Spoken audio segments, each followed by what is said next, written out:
Carrot beans తాలింపు వేస్తున్నానండి. వాటికి కావాల్సిన ఉల్లిపాయ, కరివేపాకు, కొద్దిగా జీలకర్ర, ఆవాలు, కొద్దిగా పచ్చిశనగపప్పు అండి నానబెట్టింది. ఉల్లిపాయ వేగిందండి. బీన్స్, కొంచెం పసుపు, కొద్దిగా కారం, కొబ్బరి పొడి అండి. దీనికి కొంచెం కొబ్బరి పొడి ఎక్కువ ఉండాలి. చిటికె ఉప్పు. బీన్స్ క్యారెట్ కూర రెడీ అయిందండి. దించే ముందు కొద్దిగా కొత్తిమీర.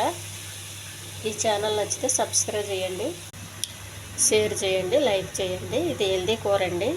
ముందు కొంచెం కుక్ చేశాను కాబట్టి ఎక్కువగా ఉడికించే అవసరం లేదండి.